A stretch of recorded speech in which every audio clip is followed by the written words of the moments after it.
All right, another episode of Convos with KEEGS. This is episode 51. I believe it's day 6 of the 30-day podcast challenge. Man, there's just so much fucking going on. I wonder, fuck, man. My brain is fucking all over the place. What do we got going on with the company? Moving a bunch of shit around in the studio. Plans are changing. Fucking just so like, this is definitely going to be a journal. And I think looking back, I don't know if these episodes will be of much value to me right now. It's definitely doing like a consistency challenge like this is always fun. I remember doing the 75-day challenge with my buddies where it was a 75 hard. If you look it up on Google, you can find it.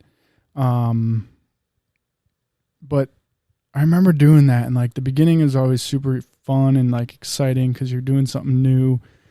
And I was doing it with my friends, so the accountability was there with all of us, and we definitely pushed each other.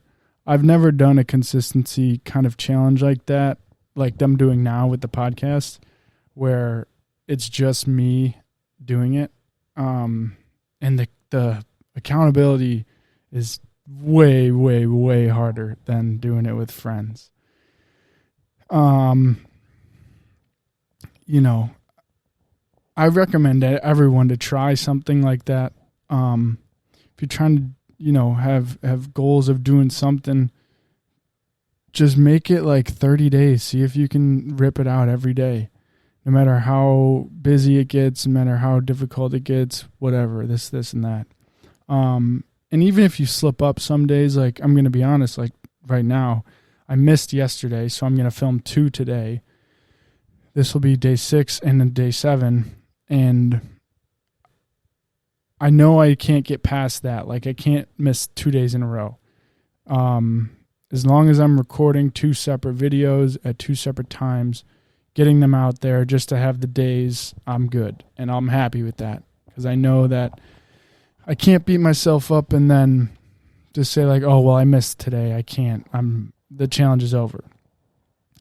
Maybe it's not like I'm completing the challenge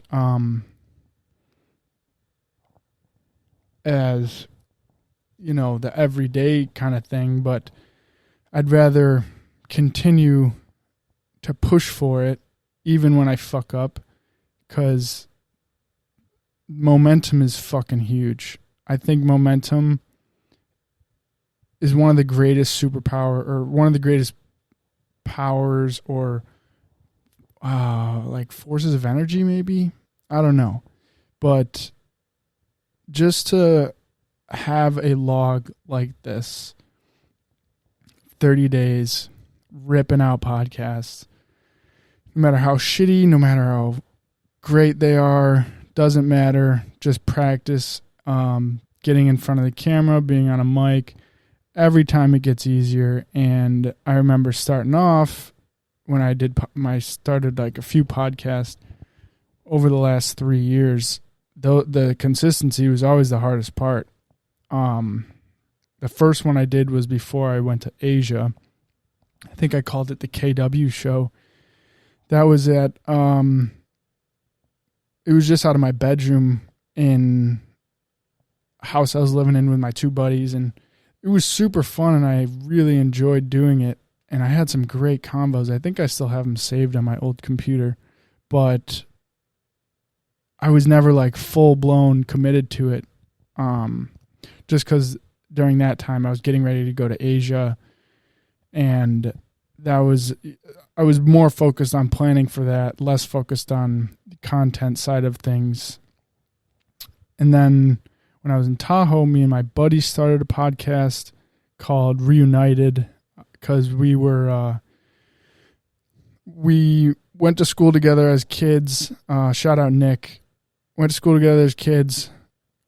Then I had to switch schools, and we went back. We were met back in college, and we went to college together for that first year I was there. So we started that podcast while I was in Tahoe. It was fun. The consistency is that's another thing, the hardest fucking part. Especially him being in New York, me being in California at the time. That was difficult. But now I have no fucking excuse. Like, I need to do this every day. And I need to just continue growing it in a way that I see it going. So when I started doing this particular podcast, Convos with KEEGS, is when I opened my studio, and I would get guests on, do them, but there was no set schedule, just because of all the other shit going on. But that's just all excuses, honestly. And I'm getting better at saying, like, okay, those are just excuses. You have to commit and do it. And that's what I'm doing. And now I'm at a point where doing them every day and continuing to practice and practice and practice, fine tune, see what works. I want to make it a little bit more professional, and kind of make it more like a show, and start scheduling guests more consistently, doing it on a consistent schedule. So I'm in the process of building out the new studio, so to say, where it's going to be, it's going to feel more like a show, hopefully. That's the goal. And I think I'm going to try and do Monday, Wednesday, Friday. And then starting in February, me and this one of my, I don't even know how to describe that relationship. I guess I don't want to go too much into detail with it, but in February, I'll be doing a consistent podcast once a week with someone, a co-host. So that'll be exciting.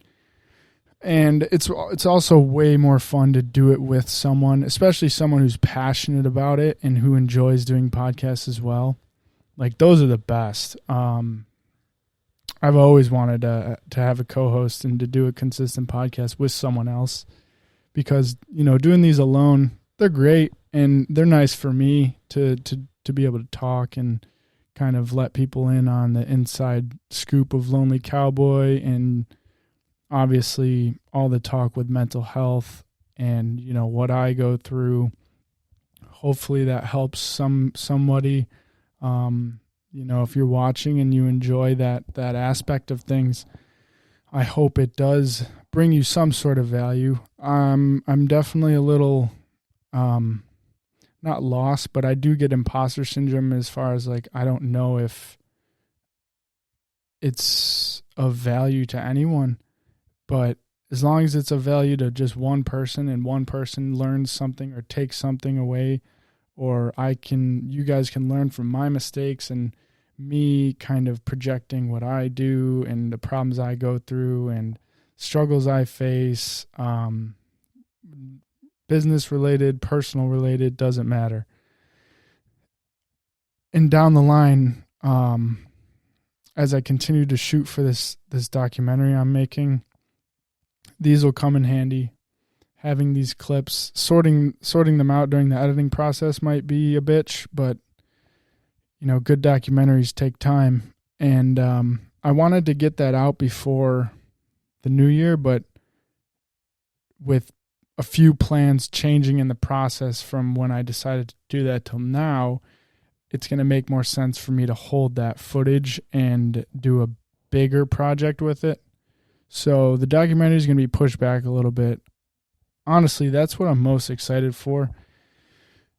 I've been working on that for a very, very long time, and I think that's going to be that's like my baby, and I want it to be great. I want it to be filled with a kind of story on how Lonely Cowboy impacted the mental health space, and specifically mental health education, the work we're doing for that, that is going to be probably the biggest project that I'm most proud of once it comes to fruition, whenever that may be, however long that may take. I think I've decided I want to hold all the footage I have that I started filming for back in April, and honestly all the footage I have previous to that began my journey with filmmaking and just the very beginning steps of, picking up a camera, filming myself, seeing how I wanted videos to be, the storyline behind them. And they're not like when I first started doing videos and getting into the media space with podcast videos, photography, everything. I look back and I'm like, damn, those were not great. And that's just always how it's going to be when you start something. I've progressed in that aspect a ton, but there's still so much room for improvement. And I can't focus heavily on the editing process of this podcast and the videos I do, just because it takes so much time to learn, and it takes so much time to really, really, really be a master at the art of editing videos. And that's why I give so much credit and I have so much respect for professional videographers and editors, because like the amount of work it takes to be a great video editor and to be able to story tell in a creative way, a unique way that isn't really replicated anywhere else, to be super original is very, very hard. And I think I got a formula for it. I got the what's it called? Like the sauce that goes into it with Lonely Cowboy and everything we're doing there. But I just need to get a team to maximize it and do it the best possible, because I know that I can do it only so well. But I have to worry about all the other shit, like the business aspect of things. And, video editing is a big, big, big role in a company.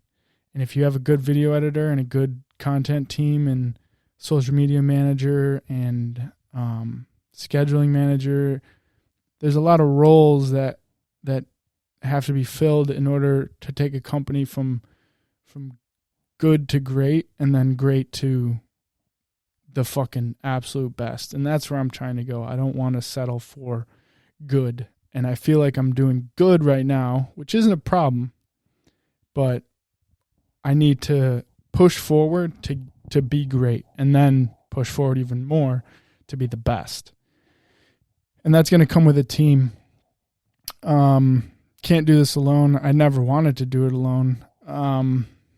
But because working with a team is just so much more fun. It's so much more accountable, or I should say, everyone is more accountable when you're working together on one goal.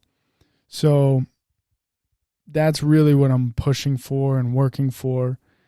I'm taking a few steps back to take. So, oh man, how do I describe this? So if there's like, the saying like take one step back to get you two steps forward or whatever. That's basically what I'm doing. I'm taking some steps back in Lonely Cowboy, learning from all my mistakes, realizing that I can't operate at 100 million miles an hour and try and do all the things that I have in my head and the visions that I have, the ideas. All that shit takes a lot of time and a lot of money.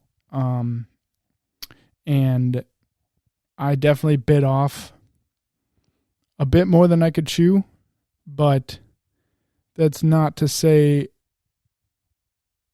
it's like I'm basically taking a lot of the ideas that I had in the beginning of this company and putting them on the back burner for a hot sec, so I can kind of get my feet under me, get everything under control, be able to relax and like not be so stressed out. Because I when I first started the 30-day challenge, I was talking about how I've been going through a mental rut kind of, and I am not out of it. This is just the process of it, and shit happens in life.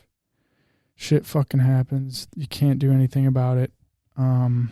Just got to keep rolling with the punches, make it work, figure it out. And I want to keep telling myself, like what Tommy was telling me, my buddy, on a phone call the other day. You just got to keep digging and digging and digging and work, which is rewarding in a lot of aspects, very difficult. But yeah, I definitely a little scatterbrained, and I've now realized what causes that, and it's typically when when my sleep schedule's fucked up, I feel fucked up.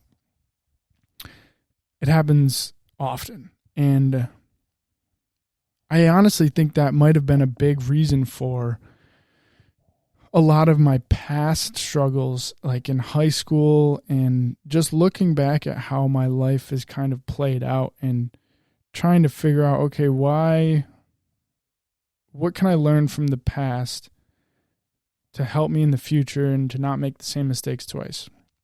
Even though I make the same mistakes all the fucking time. But when I'm struggling mentally the most, my sleep schedule's off. Usually not eating consistently, and I'm just not in the rhythm with the momentum. When my momentum gets disrupted, which it will, it's inevitable.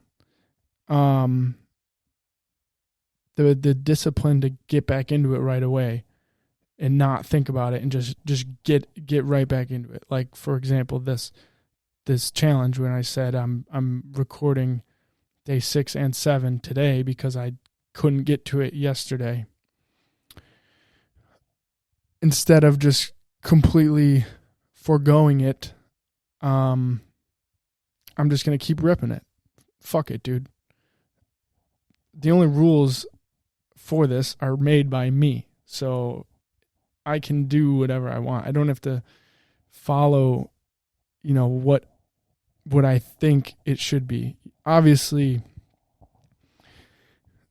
the discipline of doing it every day is huge. But I think it's a good lesson for myself. And honestly, I'm trying to teach myself, like, it's okay to fuck up and it's okay to slip up. And as long as you just keep going and you keep pushing toward the goal, you get everything on track, just keep going forward, you'll be okay. And those are conversations that I'm trying to have with myself more, allowing myself to feel everything I'm feeling and being okay with it, sitting in it, reflecting on it, learning from it. And, that's all I can ask for of myself.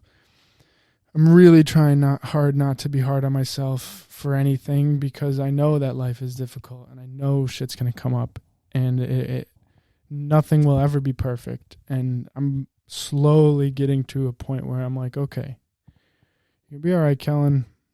Just keep moving. Keep doing what you know you got to do. Focus on what you can. Get done what you can get done.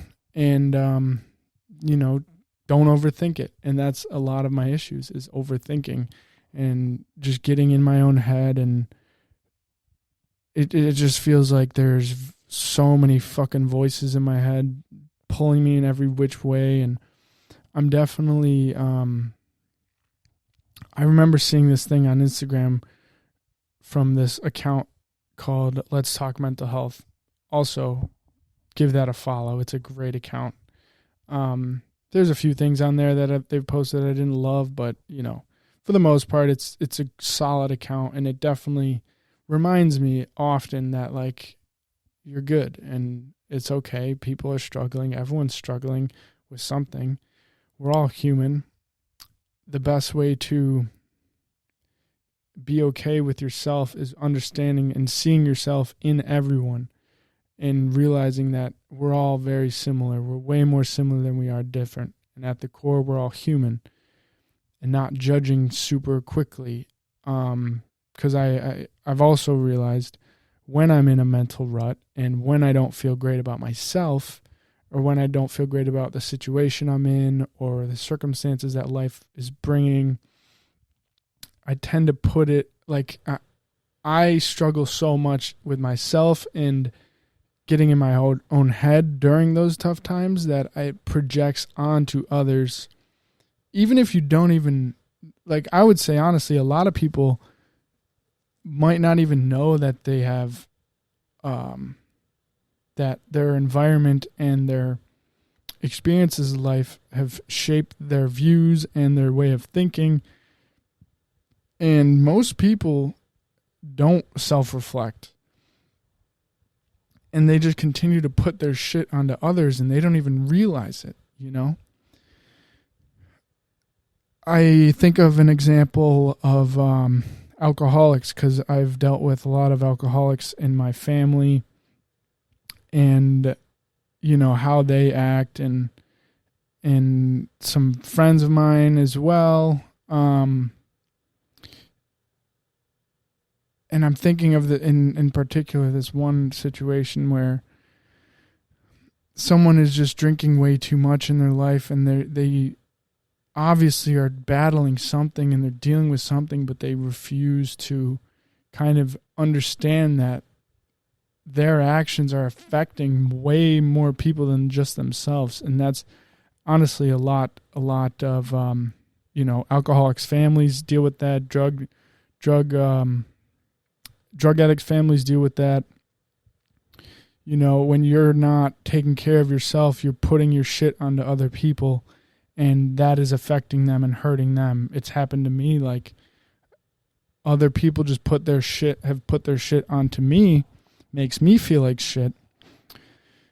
And then it brings you down a spiral of X, Y, and Z. So it's just a super, super, super selfish thing to kind of think that it's everyone else's problem and not your own, when in reality, if you're not checking in with yourself, if you're not checking yourself, making sure that you understand like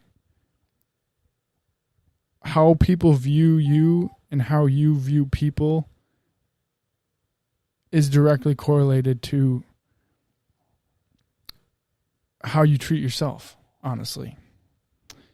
You can't, like, if you treat yourself poorly and you blame others for everything and you play victim, you're never, ever, ever gonna feel love in the way that humans were kind of made to feel, if that makes sense. It might sound a little confusing, but yeah. Fuck, I gotta go to yoga. What time is it? Oh, shit. Okay, we're good.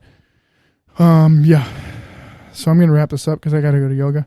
But this is day 6, I believe, of Convos with KEEGS. Episode 51. Yeah. If there's any advice I could give for this episode is just keep fucking going. Don't beat yourself up too much. Enjoy the process. Enjoy the highs and lows. As dark as it may get, it's okay. Just keep moving forward. Take care of yourself. Love yourself to the best of your abilities. I struggle with that, so I understand that it's very difficult sometimes. But you're doing amazing, and if you have any inkling to become a better person and to learn more about yourself and to kind of be the best version of you for other people, you're already way ahead of the game. And even if you're just starting out in that kind of thought process, and like you flip the switch or you're like, okay, I want to be in control of me. I can't control everyone else, but I can control me. you'll attract that energy to be good to others and to care for others, see yourself in others more. And I really think that's the game changers, when you can start looking at other people, relating to them, no matter how different your circumstances are. If you can relate to them human to human, be like, we're alike more than we are different, you know. It just helps everything. So I'm going to go to yoga. I don't fucking want to, but it'd be really good for me. And it's just something I should do. Even though I have all this other fucking work to do, it's stressing me out, and I'm just going to say, shut the fuck up, Kellen, just go to yoga and you'll be back soon. But yeah, Convos with KEEGS, episode 50, day 6 of 30. I fucking love you guys. Thank you so much for being here. And yeah, catch you next time. Peace.